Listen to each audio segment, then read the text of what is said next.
very hot, 15 very hard-fought minutes for your second fight. So just how happy are you with the performance in there? Oh, yeah, I'm super stoked, but, I think I jinx myself every time. Last time out, I expected a war, and I got a pretty quick finish, and this time I expected to get him out of there, and now went through a hard-fought battle. So, next time I'm going to expect a war, and hopefully I second-guess myself again. What did you see from his game that led you to think that would be kind of a quicker night, or was it just his confidence in what you could bring to the table? Yeah, I think for me, I was just like, I'm going to land that right hand again. I'm gonna put him out, but I just never landed anything super clean. Like I landed some nice shots, but they kind of glanced off him. I think I kind of stunned him a little bit with a few shots, but once I started to grapple, and then once my arm started to obviously fill up with a bit of blood, and the game plan was, I've got to wrestle a bit more because my arms are too tight to strike now. So that's kind of the way it goes. Well, it was incredibly impressive wrestling in there. I mean, Daniel Cormier kind of started the fight. He was kind of poking fun at Australian wrestling, saying when he was grapple. He said when he was matched up with Australians, he considered it a bye. But then by the end of the fight, I think cheeky. By the end of the fight, you won him over, especially with those slams and everything in there. So I guess just how much wrestling did you put in for this camp in general? Our roots at the gym date back, like our wrestling roots. Like my coach's coach was Brian Ebersol, who was D1 wrestler over here, and he moved over to Oz and then took my coach under his wing. So now he's my grand coach. So it was just passed down the lineage. We wrestle hard at our gym. So us Aussies can definitely wrestle. And by the end of the fight, it seems like maybe the cardio had kind of kicked in. The commentary said it looked like you were getting a little tired in there. He was landing some good shots. So by the end of the fight, was it just the cardio catching up to you, or did he landing some stuff? I guess what was going on in there? Yeah, I think it was more just like the cardio. My arms were pretty gassed at that point, and then at the last round, he started to pick up a bit of steam. Like he knew what he needed to do to win. He pressed forward and stopped actually like grappling with me and trying to take me down, and made me shoot off the back foot, which made it easier for him to stuff the shots. And I heard his corner say when he tied up with me to like don't grapple with him, and straight away he broke off and started striking. I was like, like I knew that he knew, and he exactly what he needed to do to try to win. He was very he was a good fighter that listens to his cornerman, so that makes him a dangerous fighter. And I just had to, stick in there and just fucking give it my best shot, and I got out of there with the win. I think that was Daniel Cormier. He was talking because he was coaching him. Oh, I don't think he just said get out of like disengage. He said at the top. Yeah, because I thought I was gonna say like I don't think his corner team speaks English so much, and I was like, how can I understand that? Like, there's Daniel Cormier, and he listened to him.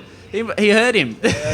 Because I guess he had the same coach as Habib when he would come to the States, so there might have been some. I don't know, but that's right.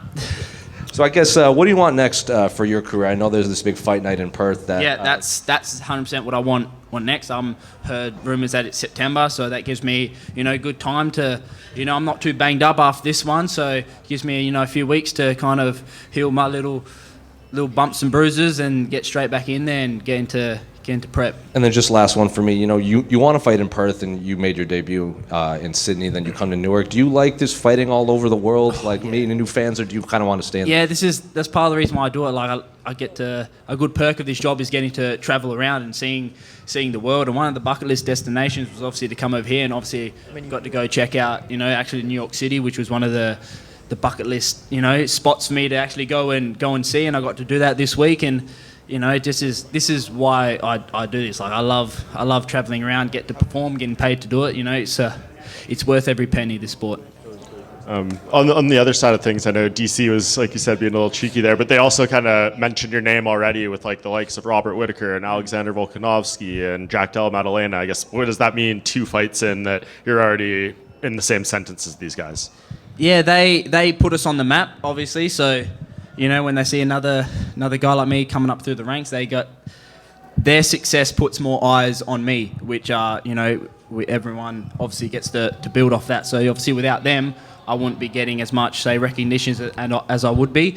Everyone knows now that the talent pool in Australia, especially now in Perth, is becoming next level, and we're forced to be dealt with. Where does your mustache rank in UFC pound for pound?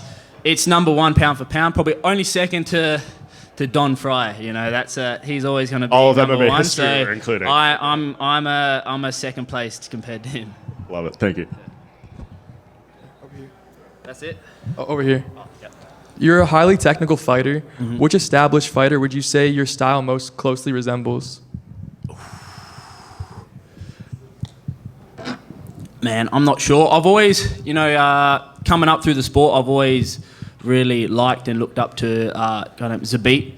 So I've always tried to, kind of emulate his style in terms of his ability to mix things up. He's a bit more flashy than I've been, but I'm trying to get up there with the flashy stuff. So hopefully one day when I start, throwing some spinning stuff, I'll be, my style will be a bit more closer towards his. Over here, just one from me. I saw you lost half of your bonus from your last fight at the blackjack table. Wait. How important was it to put on a banger to get your money back? Perhaps a fight of the night bonus? I hope so. I want to blow it again. So if they better not give me it. No, give me it. Quillan right here, two real quick. So you were hurt. It seemed like you were hurt a little bit in round 3. How was his power compared to some of your previous opponents, and how badly hurt were you? I think I was just more tired than anything. Like he hit me, and I had a bit of jelly leg just from all the grappling exchanges. But I was there the whole time. Like none really rocked me too bad. I think I've been rocked more before in some of my more previous fights. But yeah, I was very cautious of him, swinging wild. Especially last round, he started coming forward and swinging, and I was like, oh shit, don't get too close to one of them, because they'll take me out if one lands clean. So you're 2-0 in the UFC now. Are you ready for a ranked matchup soon, or do you want some more time to rise through the ranks? I'll take anyone at the moment.